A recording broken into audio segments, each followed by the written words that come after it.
जो उत्साही साथी हैं उनसे मेरी भारत माता की जो उत्साही साथी हैं उनसे मेरी प्रार्थना है, अगर आप बैठेंगे तो अच्छा होगा।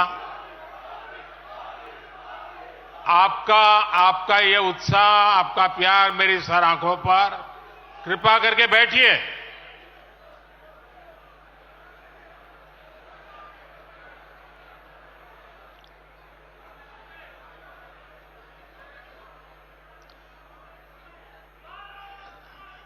थोड़ी जगह कम पड़ रही है, मेरी सबसे प्रार्थना है, भले नीचे बैठना पड़े लेकिन अगर आप बैठेंगे तो अच्छा होगा।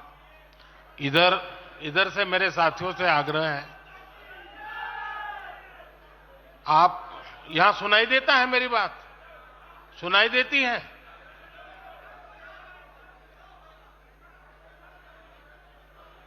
जरा प्रबंधक उस तरफ देखे भाई, जगह नहीं है तो कृपा करके आप कहीं पर भी नीचे बैठ जाइए।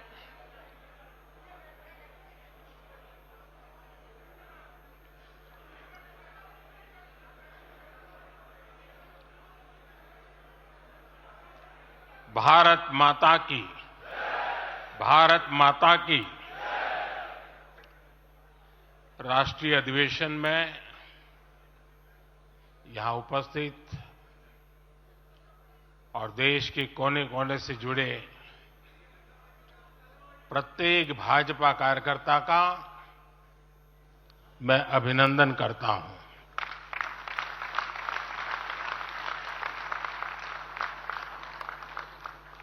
भाजपा का कार्यकर्ता साल के हर दिन 24 घंटे देश की सेवा के लिए कुछ न कुछ करता ही रहता है।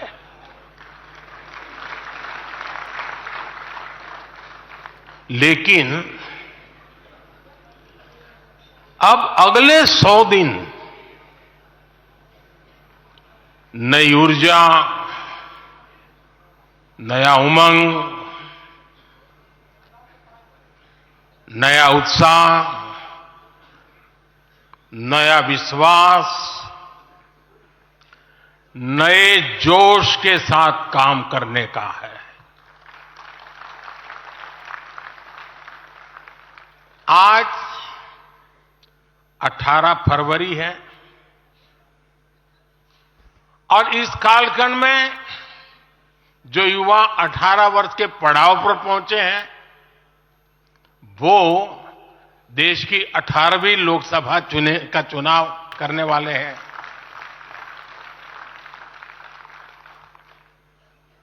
अगले 100 दिन हम सबको जुट जाना है, हर नए वोटर तक पहुंचना है, हर लाभार्थी तक पहुंचना है, हर वर्ग, हर समाज, हर पंथ, परंपरा, सब लोगों के पास पहुंचना है। हमें सबका विश्वास हासिल करना है और जब सबका प्रयास होगा तो देश की सेवा के लिए सबसे ज्यादा सीटें भी बीजेपी को ही मिलेगी।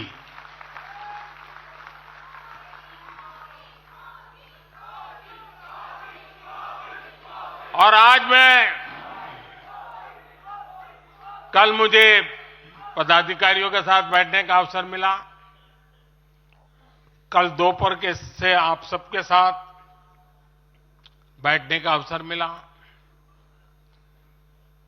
मैं नड्डा जी को और उनकी पूरी टीम को और आप सबको बधाई देता हूं। जब मैं पदाधिकारियों की बैठक में साल भर के काम का रिपोर्टिंग सुन रहा था,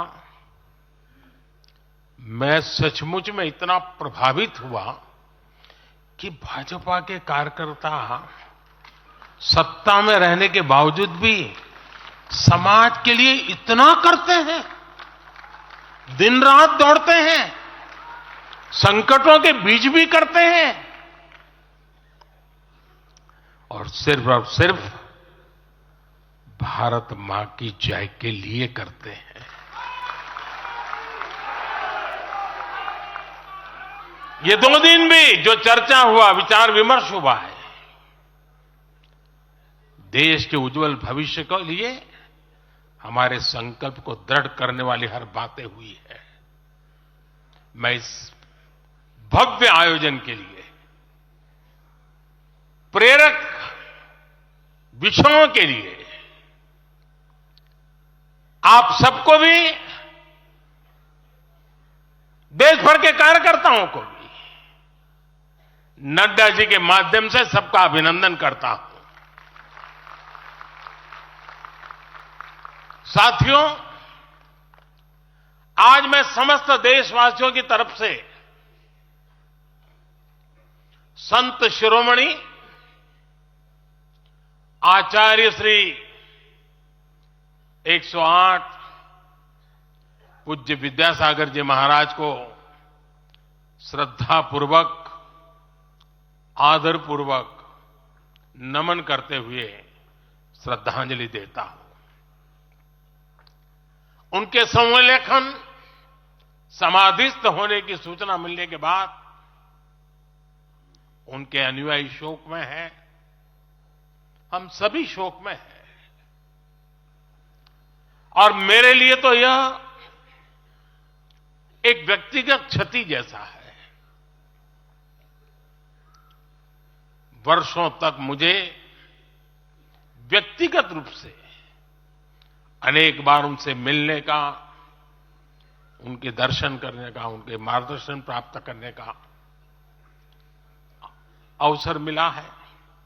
कुछ ही महीने पहले ऐसा ही मन कर गया था, मेरे प्रवास कार्यक्रम को बदल करके बहुत सुबह सुबह मैं उनके पास पहुंच गया था। तब पता नहीं था कि मैं दोबारा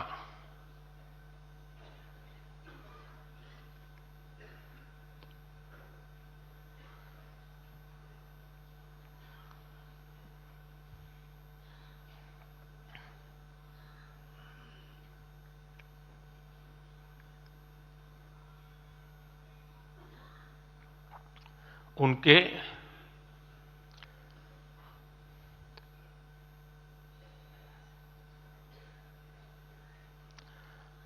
दर्शन नहीं कर पाऊंगा।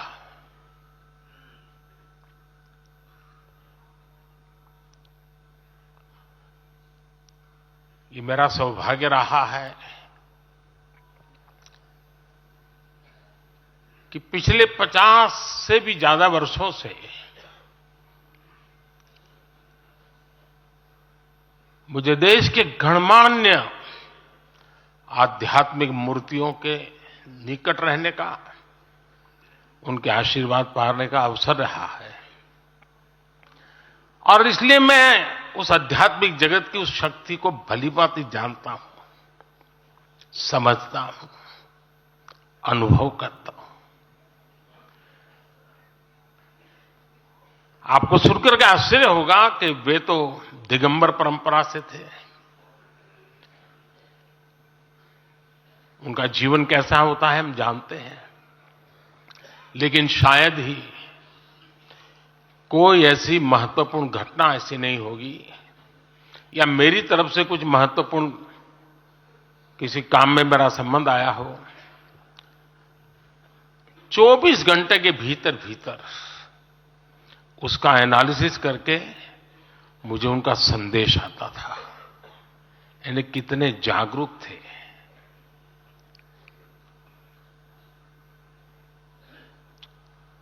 और अपनी विराट आध्यात्मिक यात्रा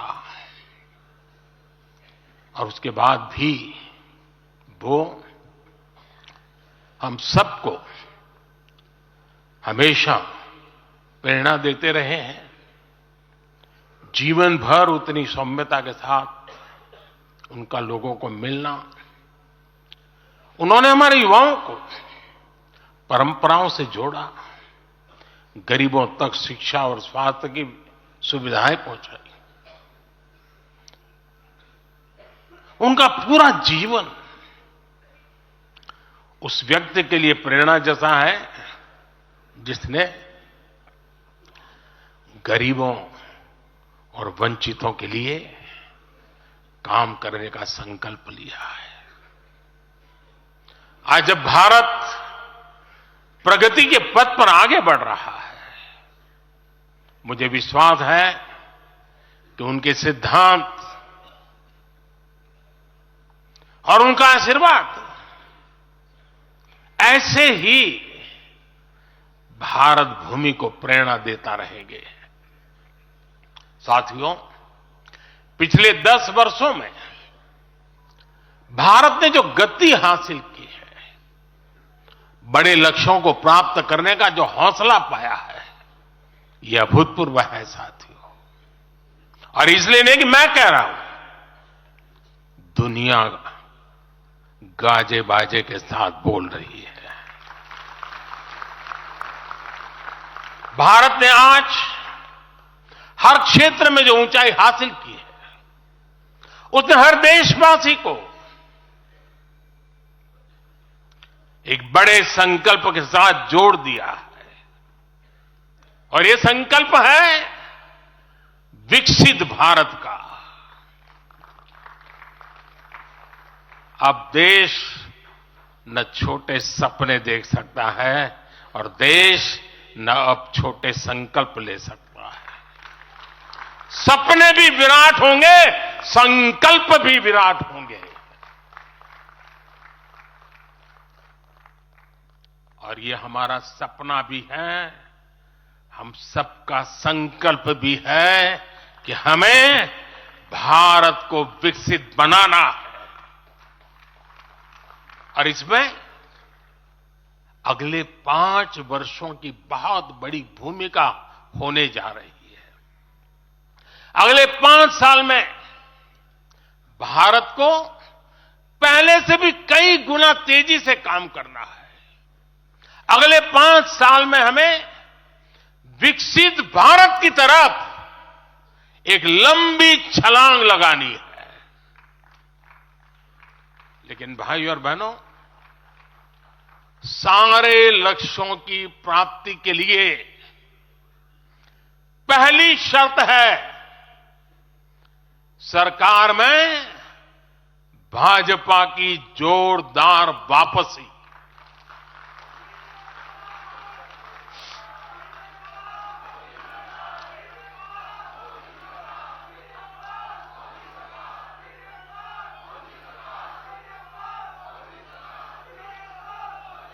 आज विपक्ष के नेता भी एनडीए सरकार 400 पार के नारे लगा रहे हैं।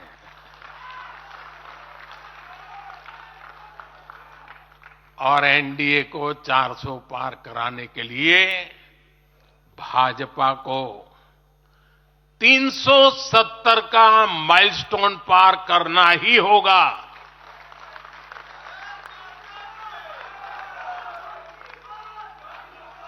साथियों, कई बार लोग मुझसे कहते हैं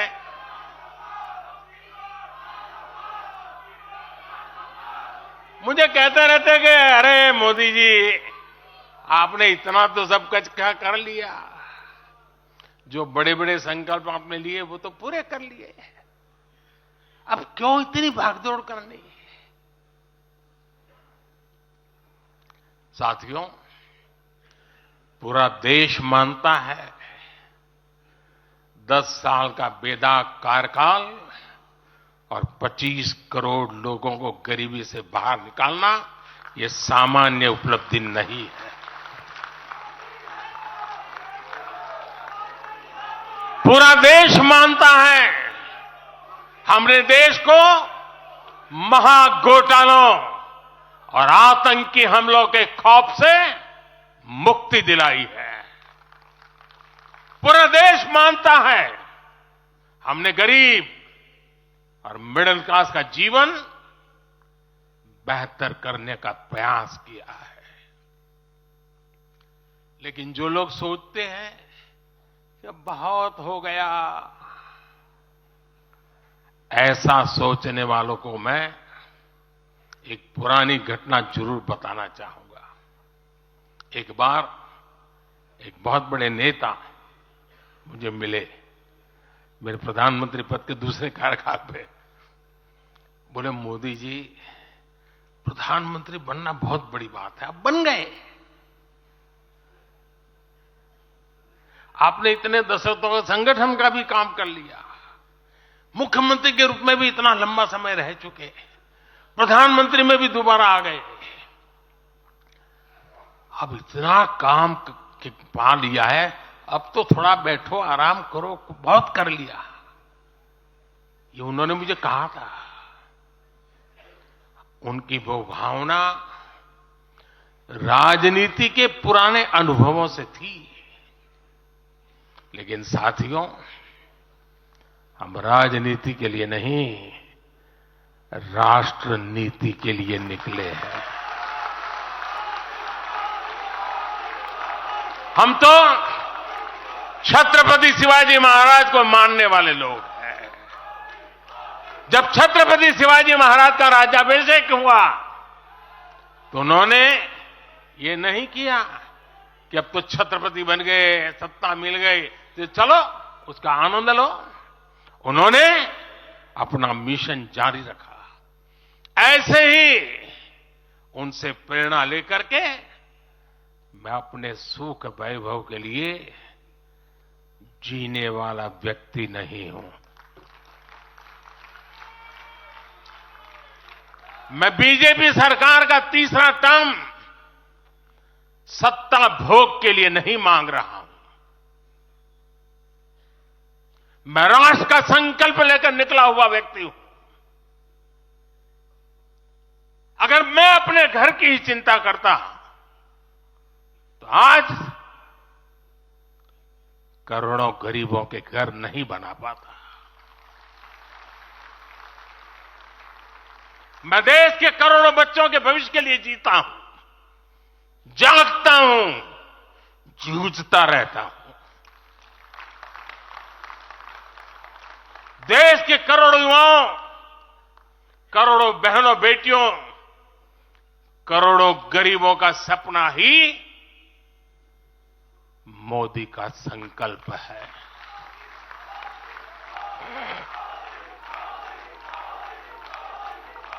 और इस संकल्प की पूर्ति के लिए ही हम सब सेवा भाव से दिन रात एक कर रहे हैं।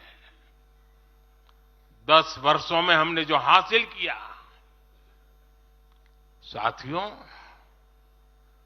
वो तो एक पड़ाव मात्र है। मंजिल तक पहुंचने का एक नया विश्वास है। अभी हमें देश के लिए, कोटि कोटि भारतीयों के लिए, हर भारतीय का जीवन को बदलने के लिए बहुत कुछ हासिल करने का सपने हैं, संकल्प है, और उसके लिए बहुत से निर्णय भी बाकी है।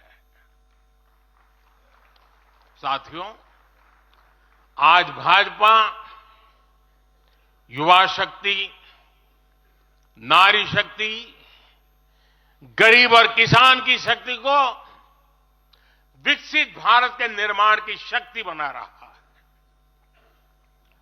पहले लोगों को लगता था कि सरकारें बदलती हैं, व्यवस्था नहीं बदलती। हमने सच्चे अर्थ में सामाजिक न्याय की भावना से हर व्यवस्था को पुरानी सोच, पुरानी अप्रोच से बाहर निकाला। जिनको किसी ने नहीं पूछा, हमने उन्हें पूछा है। इतना ही नहीं, हमने उसको पूजा है। आदिवासियों में भी सबसे पिछड़ी जनजातियों को पहले किसी ने नहीं पूछा। हमने उनके लिए पीएम जनमन योजना बनाई। लाखों विश्वकर्मा परिवारों को किसी ने नहीं पूछा। हमने उनके लिए पीएम विश्वकर्मा योजना बनाई। रेहड़ी, ठेले, फुटपाथ पर काम करने वाले लाखों साथियों के बारे में किसी ने नहीं सोचा। हमने उनके लिए पीएम स्वनिधि योजना बनाई। साथियों, पहले की सरकारों ने महिलाओं के हितों की, उनके जीवन में आ रही परेशानियों की भी कभी चिंता नहीं की। हमारे यहां बेटियों को गर्भ में ही मार डालने की कितनी विराट समस्या थी। हमने इसके लिए सामाजिक चेतना, साथ साथ कड़े कानून दोनों का सहारा लिया। पहली बार देश में बेटी बचाओ बेटी पढ़ाओ जैसा एक जन आंदोलन चला, जिसका एक बहुत ही सार्थक प्रभाव हुआ। हमने बालिकाओं के, महिलाओं के पोषण पर विशेष बल दिया। हमने पोषण अभियान चलाया ताकि गर्भवती महिलाओं को उचित मदद मिल सके। स्वस्थ महिला ही स्वस्थ संतान को जन्म दे सकती है। गर्भ के समय महिलाओं को उचित पोषण मिले, इसके लिए मातृ वंदना योजना के तहत 3.25 करोड़ से अधिक बहनों को सीधी मदद दी। हमने सुरक्षित मातृत्व अभियान के तहत लगभग 5 करोड़ गर्भवती महिलाओं को हेल्थ चेकअप किया। प्रयास यही था कि माता और शिशु दोनों के जीवन पर पहले जो खतरे रहते थे उन्हें कम किया जा सके। 2014 से पहले महिला सुरक्षा को लेकर कितनी चिंताएं होती थी। हर कोई चिंतित रहता था।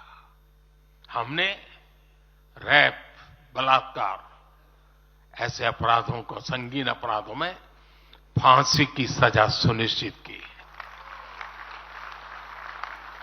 ऐसे मामलों का तेजी से निपटारा हो, इसके लिए भी विशेष व्यवस्थाएं बनाई। साथियों, मैं देश का पहला प्रधानमंत्री हूं जिसने शौचालय जैसे विषय को लाल किले से उठाया।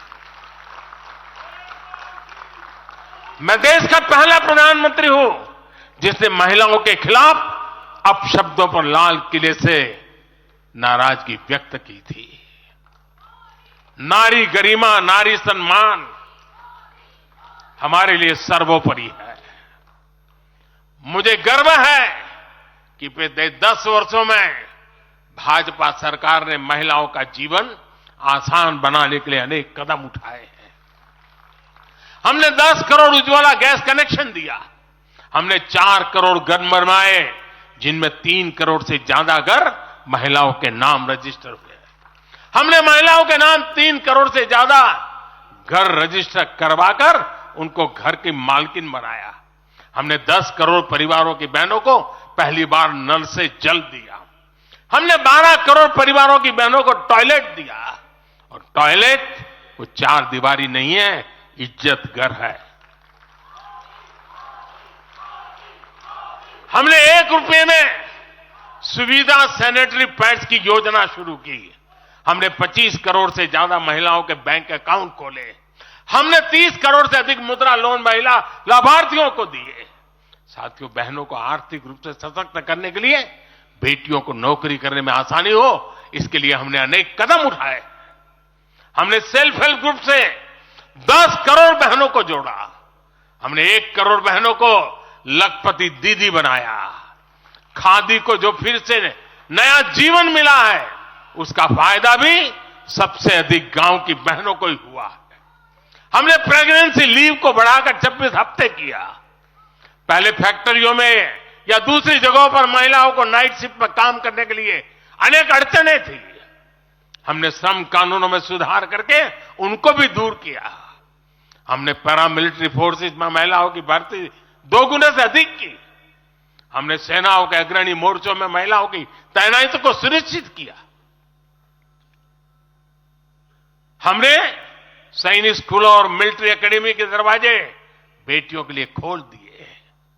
साथियों, इस बार 26 जनवरी को कर्तव्य पथ भारत की नारी शक्ति से पूरे देश को प्रेरणा दे रहा था। साथियों, आने वाले समय में हमारी माताओं, बहनों, बेटियों के लिए अवसर ही अवसर आने वाले हैं। मिशन शक्ति से देश में नारी शक्ति की सुरक्षा और सशक्तिकरण का संपूर्ण इकोसिस्टम बनेगा। अब 15,000 महिला सेल्फ हेल्प ग्रुप को ड्रोन मिलेंगे। ड्रोन दीदी खेती में वैज्ञानिकता और आधुनिकता लाएगी। अब देश में 3 करोड़ महिलाएं लखपति दीदी बनाई जाएगी। पीएम विश्वकर्मा योजना से परंपरागत कला और शिल्प से जुड़ी बहनें सशक्त होगी। नई नेशनल एजुकेशन पॉलिसी से बेटियों को शिक्षा और स्किल के मामले में सबसे अधिक फायदा होगा।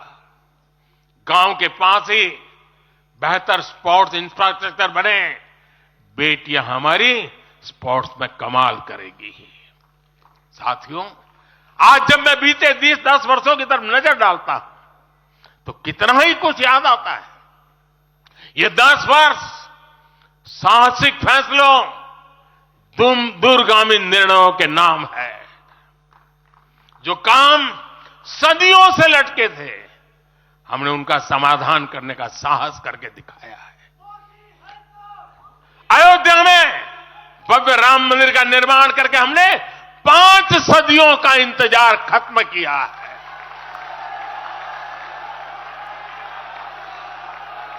गुजरात के पावागढ़ में 500 साल बाद धर्म ध्वजा फहराई गई है। 7 दशक बाद हमने करतारपुर साहब राहदारी खोली है। 7 दशक के इंतजार बाद देश को आर्टिकल 370 से मुक्ति मिली है। लगभग 6 दशक बाद राजपथ कर्तव्य पथ के नए स्वरूप में सामने आया है।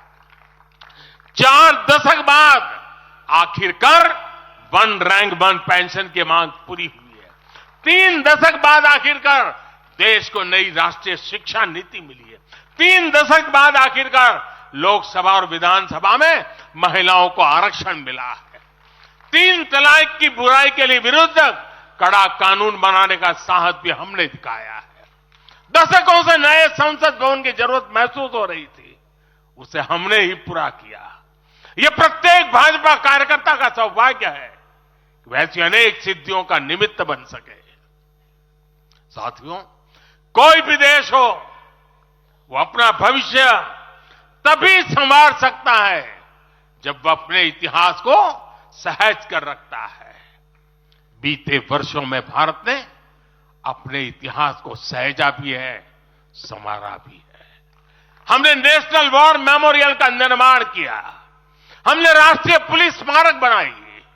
हमने अंडमान में नेताजी सुभाष और परमवीर चक्र विजेताओं के नाम पर द्वीपों का नामकरण किया। हमने दांडी में नमक सत्याग्रह का आधुनिक स्मारक का निर्माण किया। हमने बाबा साहब आंबेडकर से जुड़े पंच तीर्थ को विकसित किया। हमने रांची में भगवान बिरसा मुंडा की स्मृति में म्यूजियम बनाया। सरदार पटेल को समर्पित स्टैच्यू ऑफ यूनिटी हमारे कार्यकाल में बनी। 31 अक्टूबर को राष्ट्रीय एकता दिवस हमारी सरकार ने घोषित किया। 15 नवंबर को जनजातीय गौरव दिवस के रूप में घोषित करने का अवसर हमें मिला। 14 अगस्त को विभाजन विभीषिका दिवस के रूप में याद करने का निर्णय हमारी सरकार ने लिया। 26 दिसंबर को हमने साहिबजादों की स्मृति में वीर बाल दिवस घोषित किया। 26 नवंबर को संविधान दिवस घोषित करने का फैसला भी हमारी सरकार ने किया और 21 जून को संयुक्त राष्ट्र इंटरनेशनल योगा डे भी हमारी ही सरकार के प्रयासों से घोषित किया। साथियों, विपक्ष के हमारे दल भले ही योजनाओं को पूरा करना न जानते हो, लेकिन झूठे वादे करने में इनका कोई जवाब नहीं रहा है। बावजूद इसके आज एक वायदा करने से ये सारे राजनीतिक दल घबराते हैं। एक भी राजनीतिक दल के मुंह से नहीं सुना होगा आपने। जो वायदा हम कर रहे हैं ना, इसका जिक्र तक करने का उनमें सामर्थ्य नहीं है।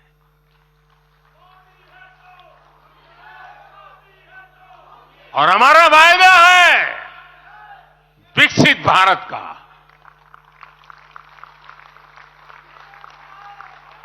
इन लोगों ने स्वीकार कर लिया है कि ये लोग भारत को विकसित नहीं बना सकते। सिर्फ और सिर्फ बीजेपी ही ऐसी पार्टी है, एनडीए ही ऐसा एक गठ है जिसने इसका सपना देखा है। हम मिशन मोड पर भारत को 2047 तक देश जब आजादी के 100 साल मनाएगा, हम भारत को विकसित देश बनाने के लिए काम कर रहे हैं। हमने तीसरे टर्म में भारत को दुनिया की तीसरी बड़ी आर्थिक ताकत बनाने का संकल्प लिया है और ये मोदी की गारंटी है।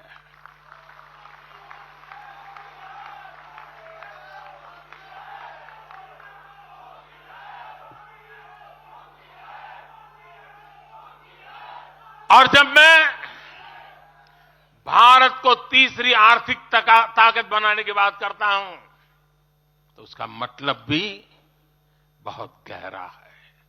इसका मतलब है भारत के आर्थिक, सामरिक और सांस्कृतिक सामर्थ्य का कई गुना विस्तार, चहुं दिशा में विस्तार। साथियों, हम इसके लिए कितनी तेजी से काम कर रहे हैं, इसका हिसाब लगाना भी जरूरी है। भारत को, यह आंकड़ा याद रखिए, भारत को $1 ट्रिलियन की अर्थव्यवस्था बनने में लगभग 60 साल लगे थे। 60 साल। 2014 में जब देश ने हमें अवसर दिया तो 2 ट्रिलियन मार्क भी बहुत बड़ा लग रहा था, लेकिन 10 वर्षों में हमने अपनी अर्थव्यवस्था में $2 ट्रिलियन और जोड़ दिया। एक के लिए 60 साल, 10 साल में 2 और जोड़ दिया। जब भारत दुनिया की 11वें नंबर की अर्थव्यवस्था था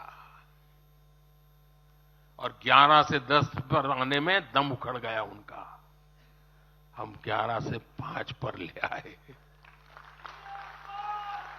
अर्थव्यवस्था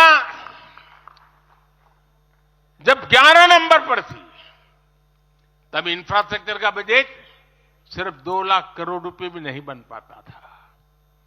आज भारत 5वें नंबर की अर्थव्यवस्था है तो भारत का इंफ्रा बजट 11 लाख करोड़ को पार कर चुका है। इसी वजह से आज गरीबों को 1 करोड़ों घर बन रहे हैं। आज गरीबों के घर तक पानी पहुंच रहा है। आज देश में रिकॉर्ड मेडिकल कॉलेज, अस्पताल, यूनिवर्सिटीज बन रहे हैं।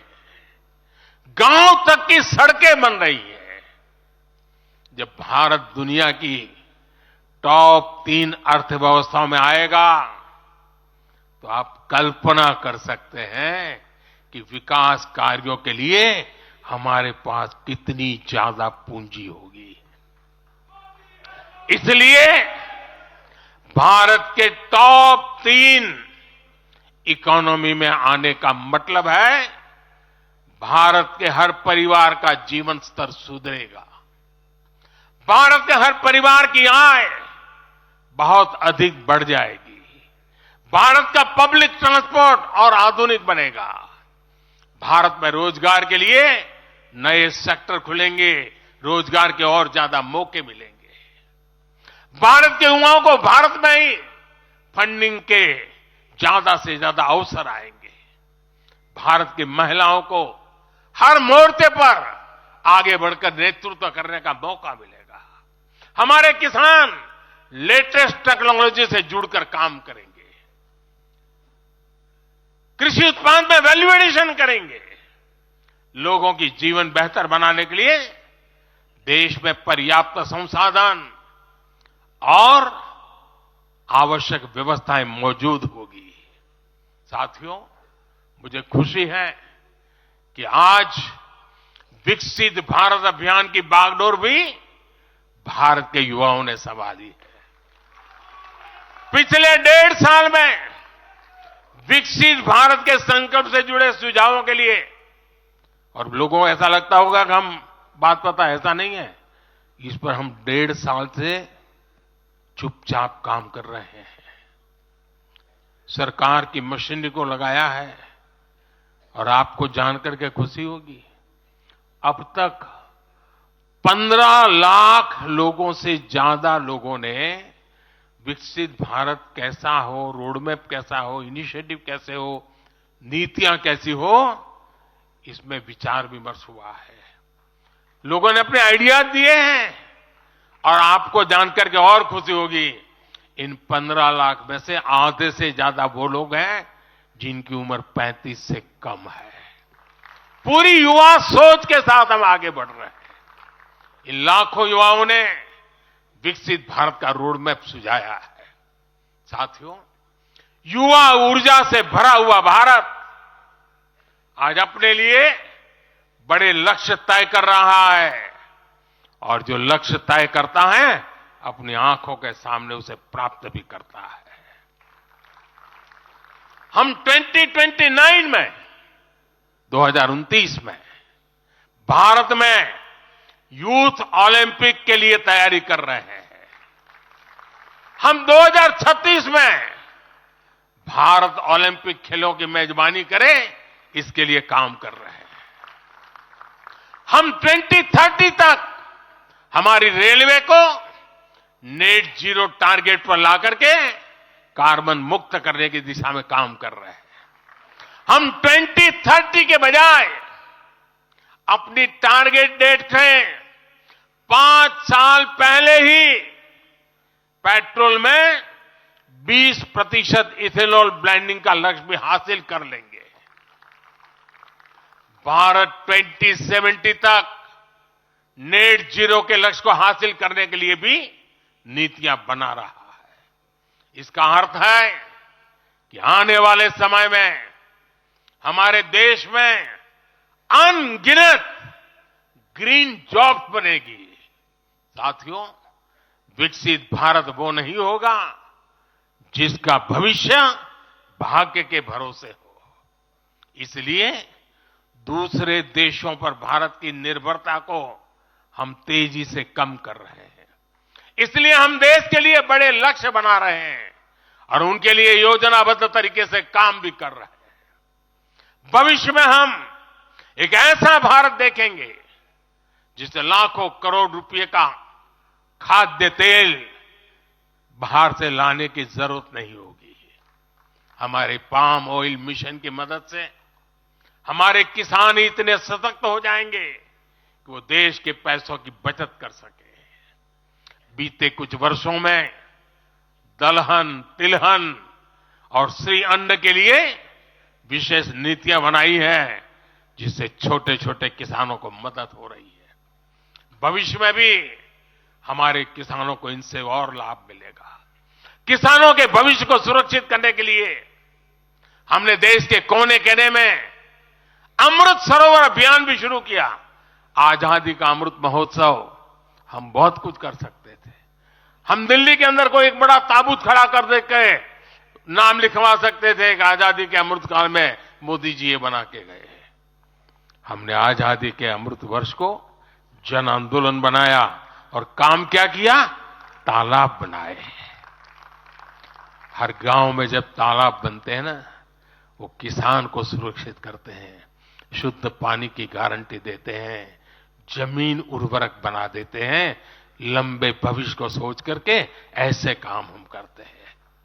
और इस अभियान के तहत देश में अब तक 60,000 से ज्यादा नए सरोवर बनाए जा चुके हैं। 60,000 तालाब, शायद ही किसी सरकार के नसीब में इतना बड़ा काम करने का सौभाग्य आया होगा। ये सरोवर जल सुरक्षा सुनिश्चित करने में किसानों की मदद करेंगे। आज ग्रीन हाइड्रोजन से जुड़े अभियान और सोलर रूफटॉप मिशन के कारण देश रिन्यूएबल एनर्जी के क्षेत्र में भी तेजी से आगे बढ़ रहा है। बहुत जल्द भारत दुनिया का सेमीकंडक्टर हब बनेगा और इससे पूरी दुनिया में नई कंप्यूटिंग रिवॉल्यूशन को भी भारत गति देने का निमित्त बनने वाला है। पोर्ट लेड ग्रोथ से पब्लिक ट्रांसपोर्ट तक आने वाले समय में हर क्षेत्र को नई ऊंचाई मिल सकेगी। साथियों, भाजपा आज देश का एकमात्र दल है जो एक भारत श्रेष्ठ भारत की भावना के प्रति इतना आग्रही भी है और इतना समर्पित भी है। मैं पिछले महीने के अपने अनुभवों को भी कभी भूल नहीं सकता। इस दौरान मुझे भगवान श्री राम से जुड़े कई स्थानों में भ्रमण करने का अवसर मिला। मेरा 11 दिन का अनुष्ठान चल रहा था। उस अनुष्ठान के दरमियान मैं नासिक, लेपाक्षी, त्रिप्रयार, श्रीरंगम, रामेश्वरम, धनुषकोडी, मैं इन जगहों पर एक सामान्य साधक के तौर पर गया था। इस दौरान मुझे दक्षिण भारत के विभिन्न क्षेत्रों में लोगों से जो स्नेह मिला, आशीर्वाद मिले, मैं उसका शब्दों में बयान नहीं कर सकता और पॉलिटिकल पंडितों के पैरामीटर में वो कभी आ भी नहीं सकता है जी। जब मैं सड़कों से गुजर रहा था, लोग अपने वचन से, अपने भावों से मुझ पर अपना आशीर्वाद बरसा रहे थे। इस दौरान मुझे कंब रामायण का पाठ सुनने का अवसर मिला। ये ठीक उसी जगह पर हुआ जहां महान कवि कंबन ने 800 वर्ष पहले अपने रामायण की रचना की थी। आप कल्पना कर सकते हैं उसी स्थान पर बैठ करके जब मैं कंब रामायण सुन रहा था, उस भाव विश्व को मैं ही अनुभव कर सकता हूं। एक ऐसा अद्भुत क्षण था जिसमें एक भारत श्रेष्ठ भारत की भावना पूरी तरह समाहित थी। मुझे विश्वास है कि आप सभी ने भी कम अधिक मात्रा में इसे महसूस किया होगा। हम हमेशा विभिन्न तरीके से देशवासियों को करीब लाने का निरंतर प्रयास करते हैं। एकता के सूत्र में बांधने के लिए हमारी कोशिश रहती है। चाहे संयुक्त राष्ट्र में पहली बार जाकर के कोई तमिल में बोलता है, जगत गुरु बसवेश्वरा का संदेश दूर दूर तक पहुंचाने के लिए हम लेके जाते हैं। काशी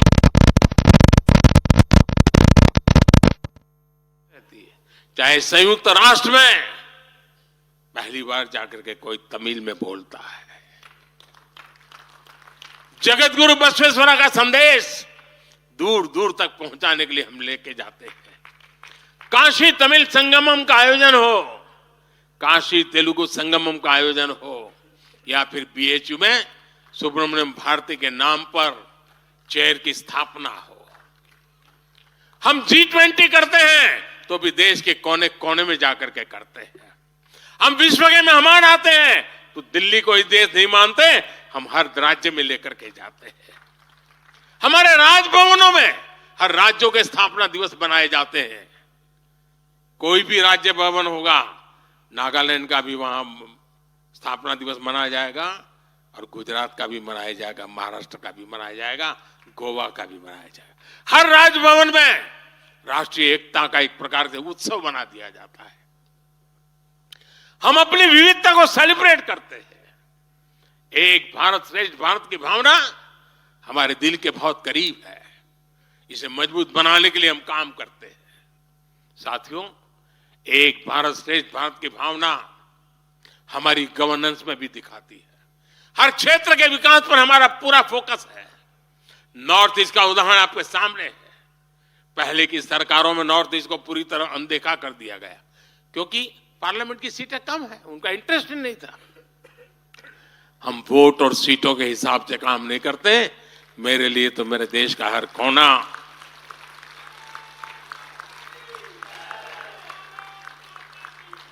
समृद्ध हो, विकसित हो, ये हमारा भाव है।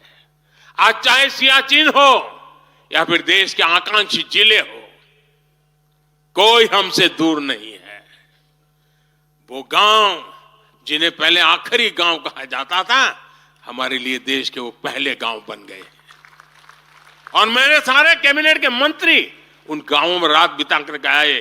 कुछ मंत्रियों को तो -15 डिग्री में रात को रुकना पड़ा वहां, क्योंकि हम आत्मसात करना चाहते हैं। हमारे लिए देश का हर हिस्सा महत्वपूर्ण है, हर हिस्से पर हमारा फोकस है। साथियों, जो भी राजनीति में दिलचस्पी रखता है और जिसके लिए लोकतांत्रिक मूल्य प्रमुख रहते हैं, वो भी अगर न्यूट्रल है तो पब्लिकली हमारी प्रशंसा करते हैं, न्यूट्रल नहीं है तो खानगी में तो कर ही देते हैं। इसकी एक बड़ी वजह है, हमने समय के साथ खुद को सकारात्मकता के साथ बदलने का प्रयास किया है। हमने अपनी राजनीतिक व्यवस्था को नए और आधुनिक विचारों के लिए खुला रखा है। आजादी के बाद वर्षों तक जिन्होंने हमारे देश पर शासन किया, उन्होंने एक व्यवस्था बना दी थी। उस व्यवस्था में कुछ बड़े परिवारों के लोगों को ही सत्ता के केंद्र में रहे, उनके आसपास रहने वाले लोगों को ही राजनीतिक ताकत मिलती रही।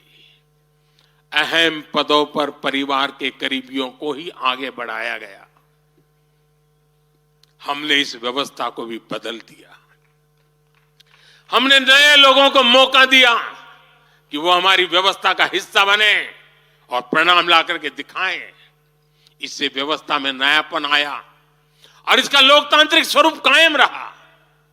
हमारी कैबिनेट में रिकॉर्ड संख्या में नॉर्थ ईस्ट के मंत्री हैं। नागालैंड से पहली बार एक महिला राज्यसभा में सांसद बन गई है। हमें गर्व है कि हमने पहली बार त्रिपुरा के व्यक्ति को काउंसिल ऑफ मिनिस्टर्स के अंदर स्थान दिया है। पहली बार हमारी सरकार में अरुणाचल प्रदेश को कैबिनेट मिनिस्टर मिला है। पहली बार गुर्जर मुस्लिम को राज्यसभा के लिए नॉमिनेट किया गया है। हमारी सरकार में ही गोवा से कैबिनेट मंत्री बनाया गया। हमें गर्व है कि हम बीजेपी के एक ऐसी संस्कृति का हिस्सा है जो मंत्रालय में रिकॉर्ड ओबीसी प्रतिनिधित्व सुनिश्चित किया जाता है। अमित भाई ने इसका विस्तार से वर्णन किया, इसलिए मैं ज्यादा उसके ऊपर नहीं कहना चाहता हूं। साथियों, हमारी सरकार सबके लिए है। सबका साथ, सबका विकास हमारे काम से ही झलकता है। हमें गर्व होता है जब करतारपुर साहिब कॉरिडोर के द्वारा लाखों सिख श्रद्धालुओं की आध्यात्मिक इच्छाएं पूरी होती है।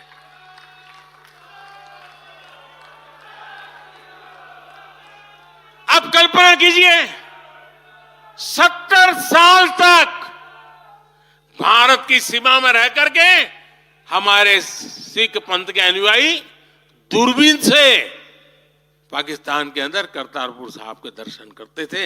हमने रास्ते खोल दिए दोस्तों। अब वो स्थिति बदल गई है। हमने लंगर की वस्तुओं से जीएसटी भी हटा दिया। हमने स्वर्ण मंदिर के लिए एफसीआर रजिस्ट्रेशन सुनिश्चित किया, जिससे विदेशियों को सेवा करने का अवसर मिला है।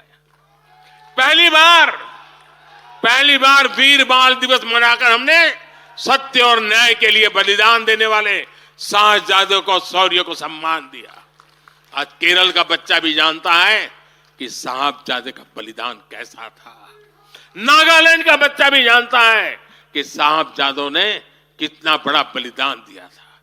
साथियों, अफगानिस्तान से भी गुरु ग्रंथ साहब के स्वरूपों को पूरे सम्मान के साथ भारत लाए हैं।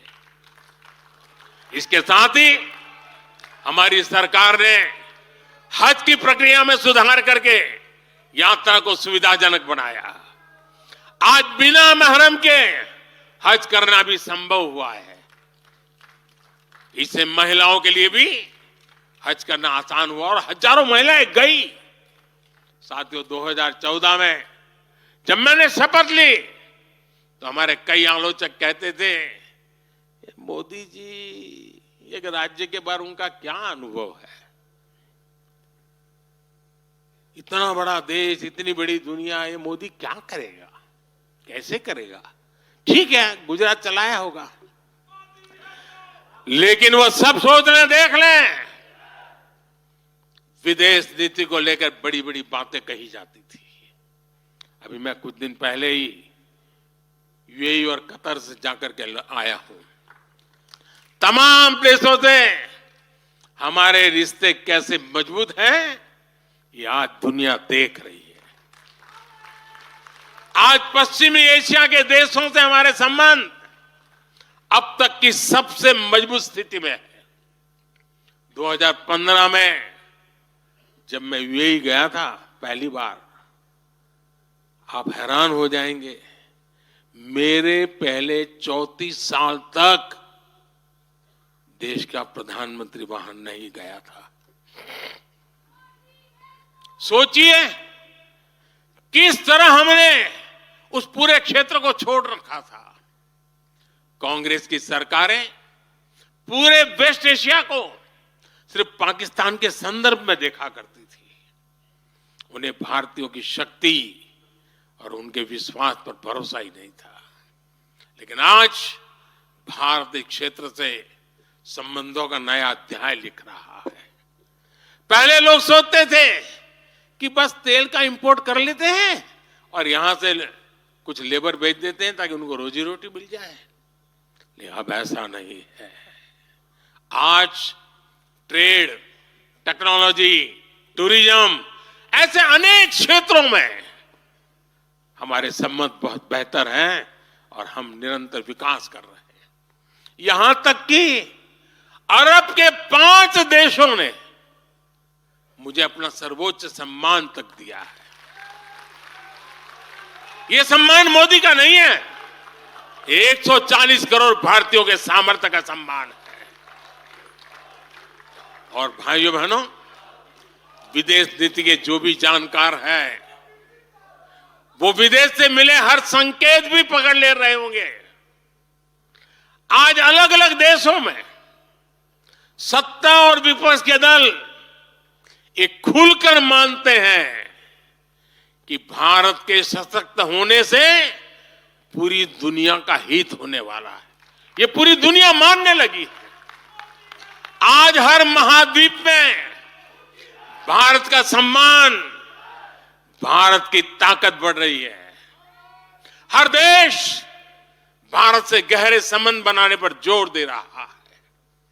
और इन सब के बीच कोई देश हमारी सरकार से बातचीत के लिए, आप जानकर के हैरान होंगे, अभी तो चुनाव बाकी है, लेकिन मेरे पास जुलाई, अगस्त, सितंबर के डेट पड़े हुए निमंत्रण दे करके। इसका अर्थ क्या है? इसका अर्थ है कि दुनिया के विभिन्न देश भी बीजेपी की सरकार की वापसी को लेकर पूरी तरह आश्वस्त है।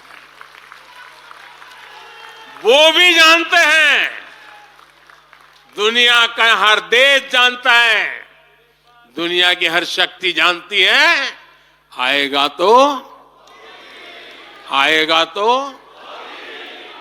साथियों, कांग्रेस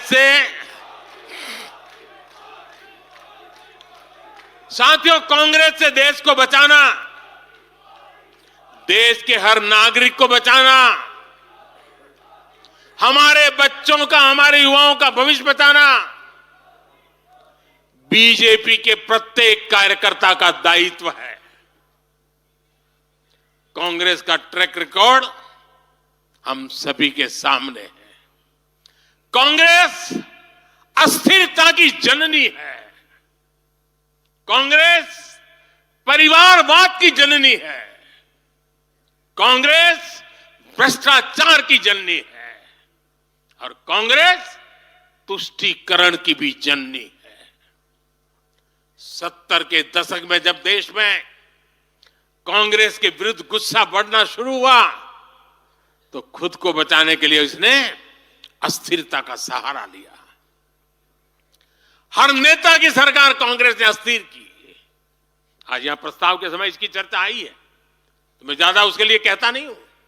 आज भी ये लोग अस्थिरता पैदा करने के लिए नई नई साजिशें कर रहे हैं। इन लोगों ने मिलकर जो गठबंधन बनाया है उसकी भी यही पहचान है।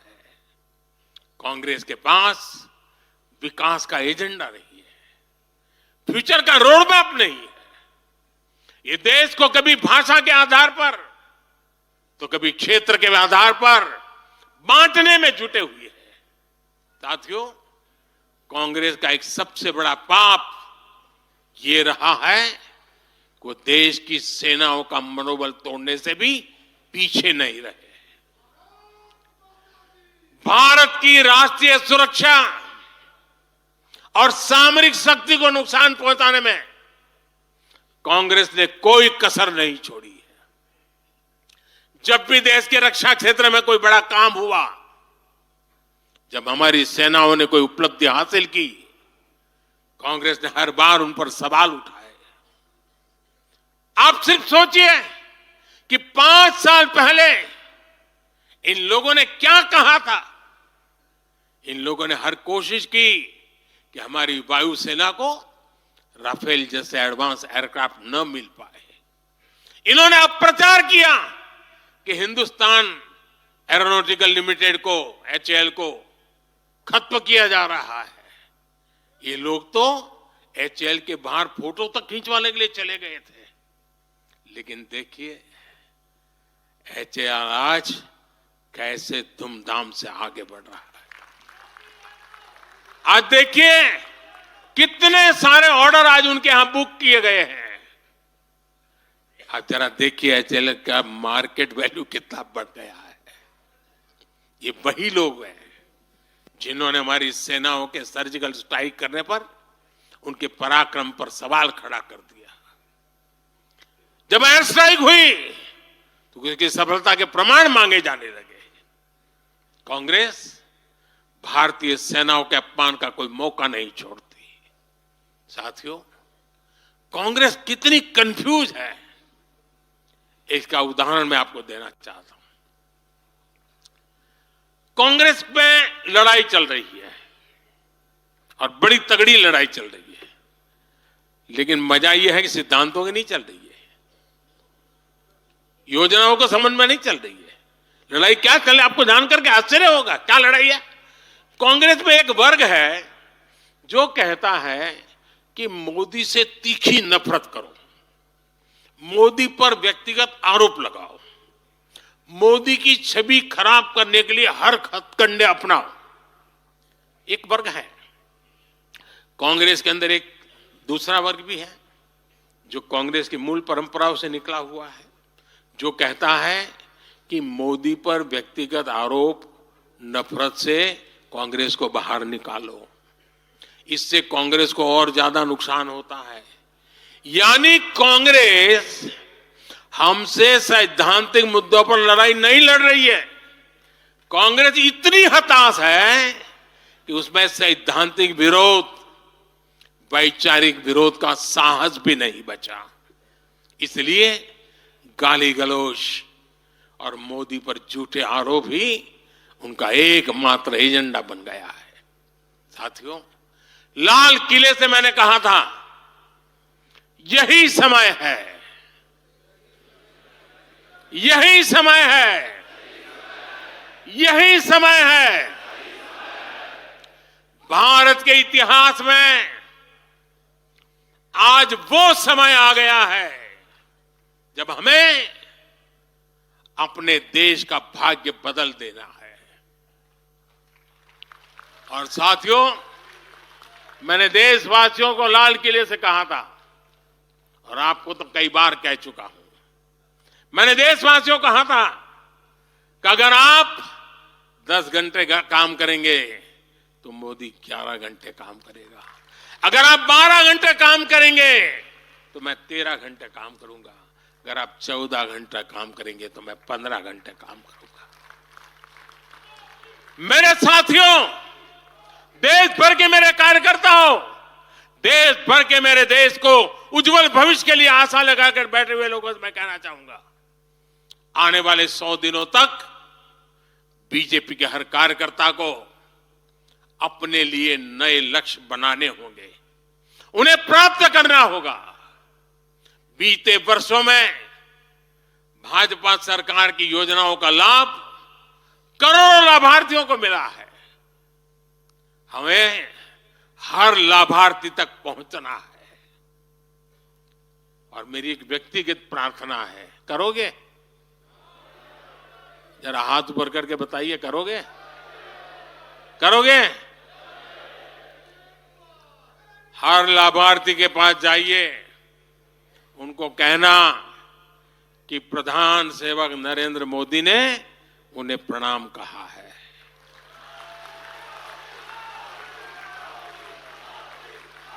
और इसमें आपको नमो ऐप से भी बहुत मदद मिलेगी। आप नमो ऐप के जरिए मेरा प्रणाम और मेरी चिट्ठी उन लाभार्थियों तक जरूर पहुंचाएंगे। किसी भी बूथ में एक भी फर्स्ट टाइम वोटर ऐसा ना हो जिस तक बीजेपी का कार्यकर्ता पहुंचा ना हो। आपको उन्हें पिछले 10 वर्षों के काम और आने वाले 5 वर्षों के प्लान, इसके विषय में जरूर बताना है। मैं आपको उन्हें नमो ऐप पर विकसित भारत का ब्रांड एम्बेसडर बनाने के लिए हमें उसको जोड़ना है। वो हमारा एम्बेसडर है। मतदान के दिन इन सभी मतदाताओं को बूथ पर लाकर हमें कमल निशान पर मतदान करवाना है और जहां एनडीए के साथी हो उनके निशान पर मतदान करवाना है। साथियों, हमें याद रखना है, हमें सिर्फ सरकार बनाने के लिए लोगों को नहीं जोड़ना, बल्कि देश बनाने के लिए भी तो लोगों को जोड़ना है। जो किसी भी कारण से अभी भी भाजपा से दूर है, उन तक हमें पहुंचना है। सबका साथ, सबका विकास ही हमारा मंत्र है। हमारे स्वतंत्रता सेनानियों ने जो सपने देखे थे, अब उन्हें पूरा करने का समय आ गया है। और इसके लिए भाजपा जरूरी है। इसके लिए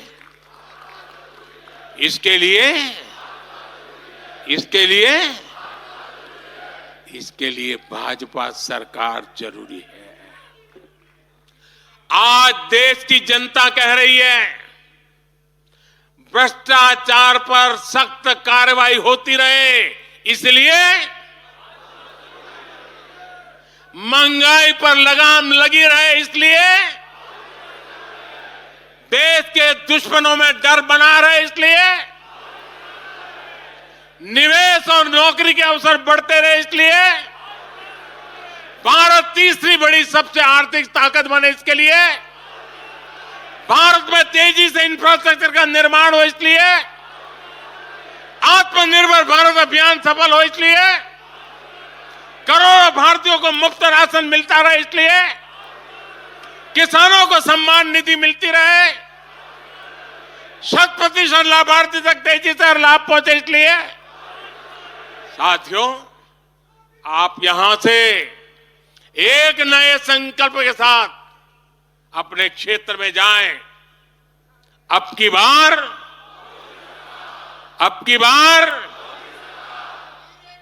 400 पार, अब की बार इस मिशन पर हमें जुट जाना है। आप सबको मेरी तरफ से अनेक अनेक शुभकामनाएं हैं। मेरे साथ बोले, भारत माता की, भारत माता की।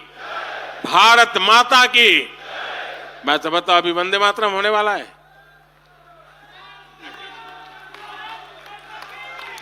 माननीय प्रधानमंत्री जी के संबोधन के बाद अभी राष्ट्रगान होगा। हम सभी अपने स्थान पर खड़े हो जाएं। राष्ट्रगान।